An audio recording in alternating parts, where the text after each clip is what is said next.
Hey, it's Benji Cole, son of Al Cole from CBS Radio and host of the syndicated talk show, People of Distinction. The talk that gives you an in-depth view of some of the most dynamic, intelligent, and successful people on the planet. Run to our website, alcoleenterprises.com for more info. Email me directly through Benji at alcoleenterprises.com if you'd like to get involved with what we have going. And as always, please continue to like and follow our broadcast.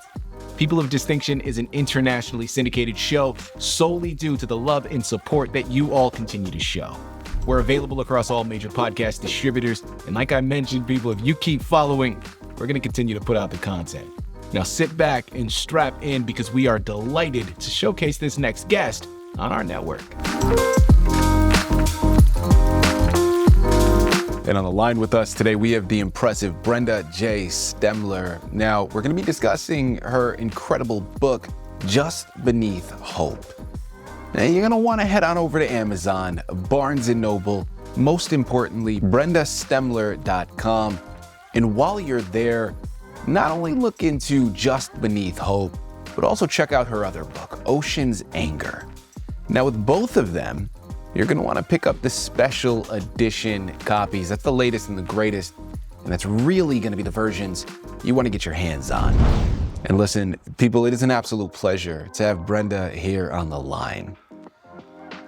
Man, listen, what happens when in sickness and in health becomes the entire vow?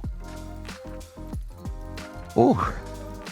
Can we just sit there for a second? Can we just ponder that for all of my married couples out there? Listen, man, in her memoir, Just Beneath Hope, Brenda takes us inside the sacred, the shattered, and resilient space of caring for her husband, Bob, through his battle with cancer.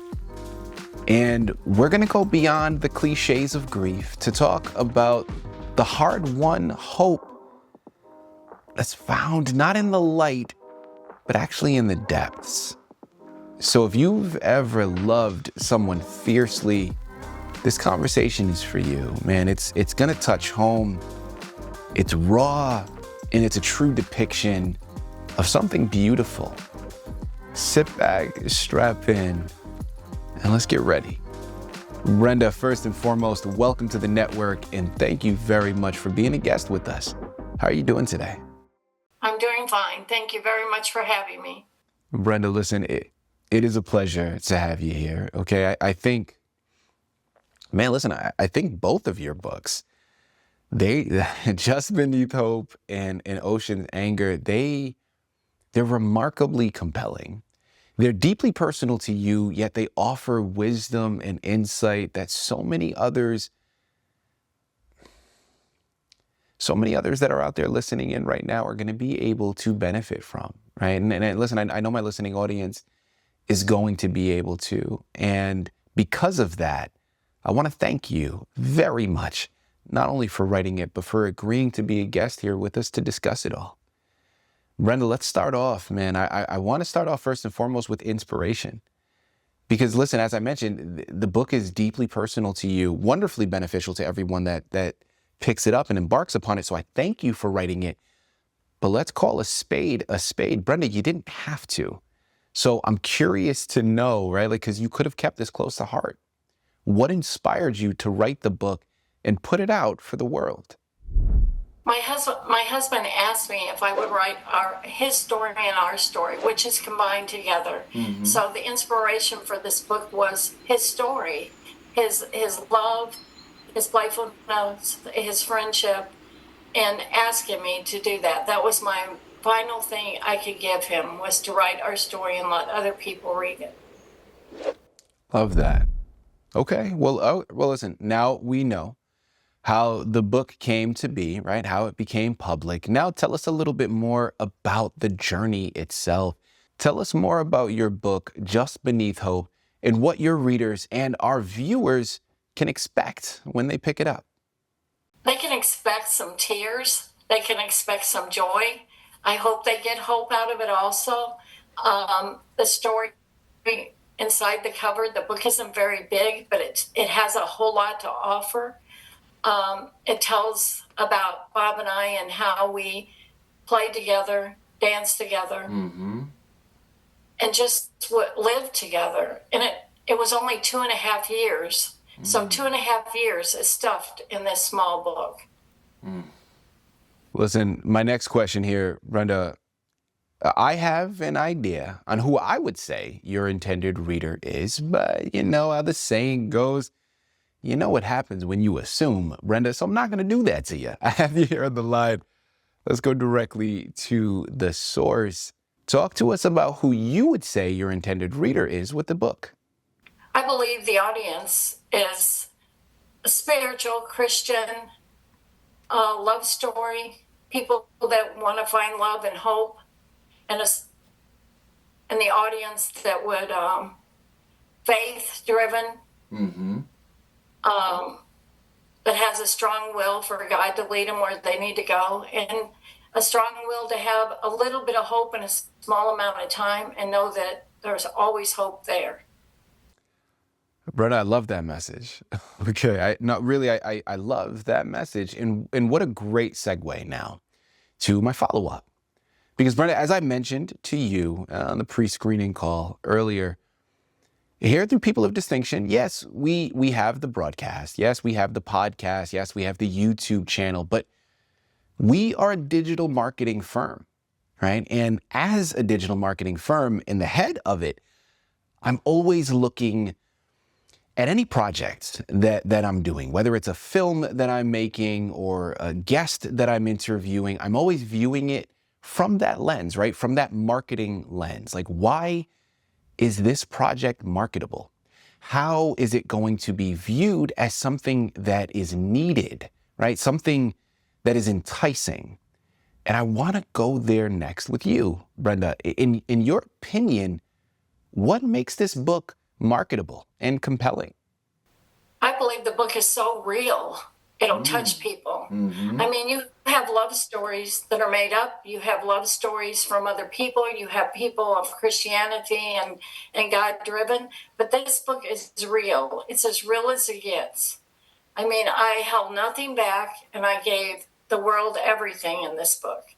So I didn't have to write the book, no. But I wanted people to see that there is that kind of love out there in this world, and that it can be felt all the way up to the last breath. Brenda, I wanna go to your title next, right? I wanna transition there because listen, man, just beneath hope, it is, whew, man, it is beautifully poignant, right? I mean, like during this writing process, was there a specific moment where you physically felt that phrase to be true, where hope wasn't ahead, it wasn't above, but it was something that you had to dig down deep to find? Bob was the sort of person that gave you hope. He never let go of that. Hope to me is the biggest word in the world. If you can't have hope, you can't have anything. So he held on to hope to have life. So that was his need to get up every day, put on his shoes, put on his clothes, and go out there and try to find a little piece of hope in the world. You know, Brenda, memoirs, it's interesting, man. Like memoirs, especially memoirs about illness, they often center on the patient's journey. And listen, I know you mentioned it before, how your husband, Bob, wanted you to write your love story. He wanted you to showcase the relationship that you two had to the world. So maybe that's the answer here to my next question, but you know, I'm gonna ask it anyway, Brenda, because I love how you framed your book, right? How I love the depiction and the swaying away from the journey of the illness and his processing that and focusing much more on your love story. Like, how did that narrative choice changed the way you structured the memories and perhaps protected the sacred privacy of Bob's most vulnerable moments, right? Like, talk to us a little bit more about that decision and how that really came to fruition, how it played out, and the impact that that ultimately had on the book. Bob was a Peter Pan. He loved to play. He loved to be childlike in an adult way. And as long as he could do that, and we could play together, and we could walk together and dance together, there was hope in every day. His journey was this book was so hard for me to write, because to capture that was hard to capture that on pages, because he just had a strength all his own. Right up to his death, he had a strength all his own. He never gave up. So it makes me emotional to even talk about it, to read the book. It makes me emotional, because you don't have that every day. We want it every day, but we don't have it every day. If you knew Bob, you could see it in his eyes. You could see it in his body language. He always was full of life. Even though he knew death was a part of his life and was taking his life, he was always a part of life, and we were a part of life together. So our dance was so true. It just was unbelievable. When I go back and read the book, I just hope everybody finds the same thing in the book that Bob and I had. Brenda, I have no doubt that they will. And that's why I'm going to say it again. People, remember, it's Amazon, it's Barnes & Noble. Okay, most importantly, it's brendastemmler.com. Head on over there, purchase your copies of Just Beneath Hope. But while you're at it, make sure to look into her other book, okay, her poetry book entitled Ocean's Anger. Man, listen, you're gonna want to get, first of all, let me just make sure I mention it. You're gonna want to get the special edition, okay, for each of the books. But I promise you, my goodness, man, listen to me when I tell you, you're not going to be able to put these books down. And what a beautiful way to pay homage to a great man and a beautiful relationship. Like, there is so much wisdom to be found here. And I love when Brenda was telling us about Bob and the mentality that he possessed, because, man, like, as she said, she categorized him as a Peter Pan, right? A child at heart. And I believe that there is so much to be said about that, right? About facing something as scary as imminent death and to still have such happiness. That's a beautiful thing. Sad, happy is happy, but the other side of that is sad. A lot of people say, well, they don't like to read sad books. None of us like to read sad books, but that's the opposite of happy, just like it's the opposite of life and death. It's part of us. So maybe it will help prepare people that through all their happiness, the sadness isn't as much as the happiness, and balance that out.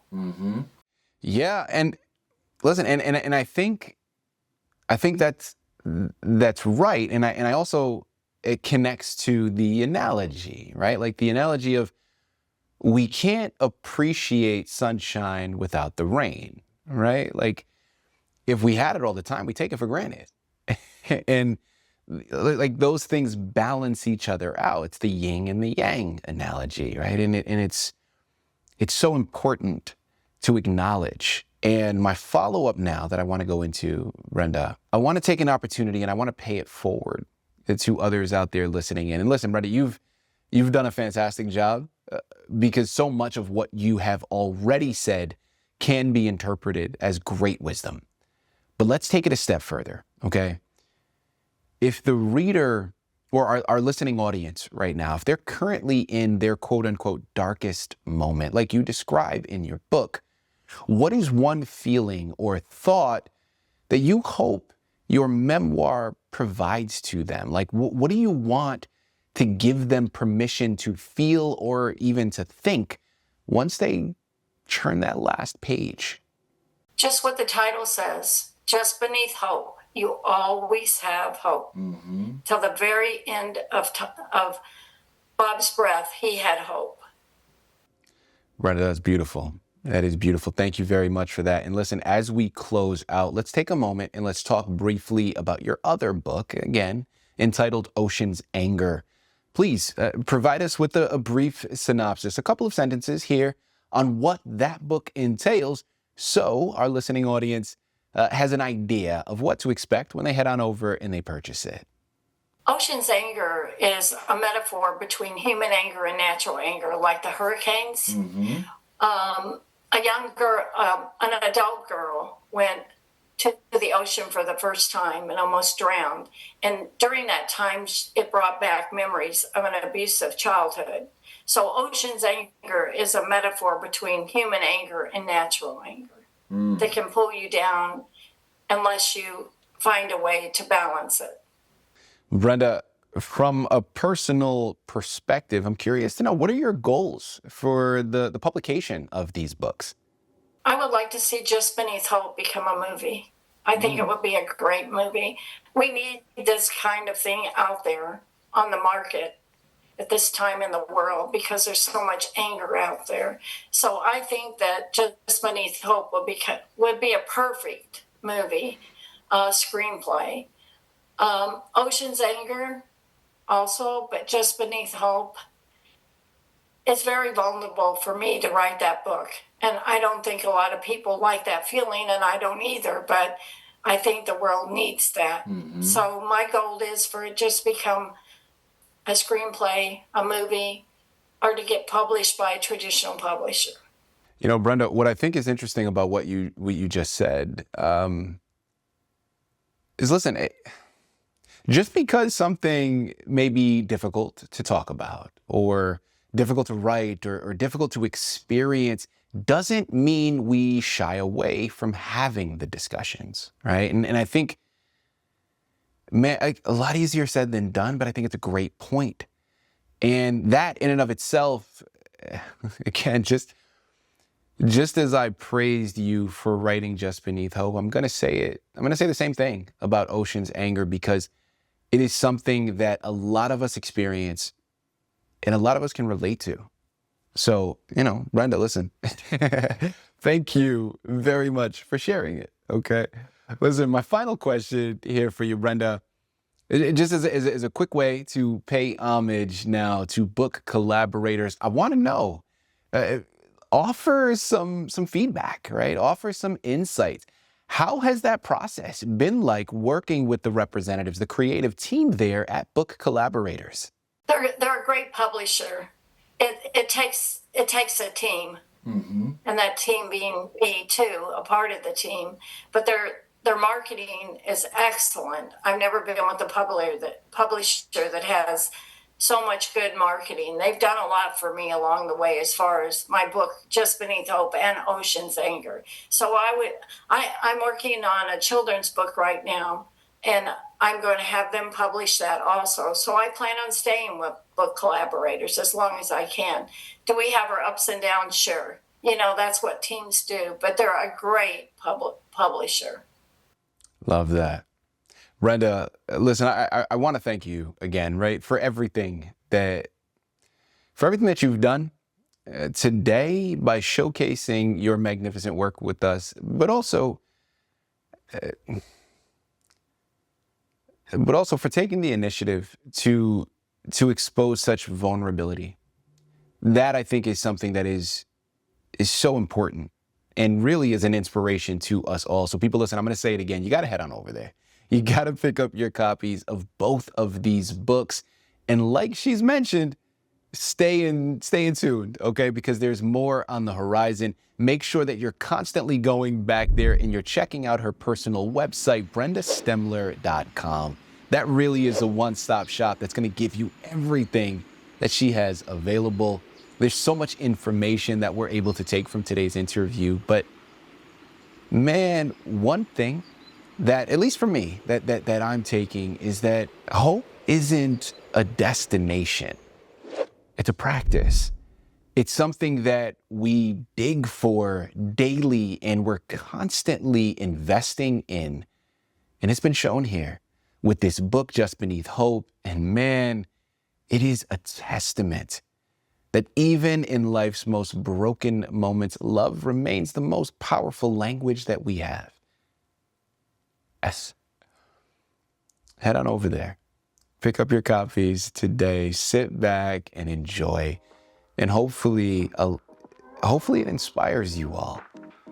And so maybe look at things a little bit differently on your journey.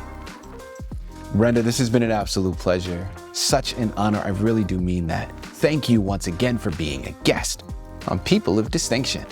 Thank you.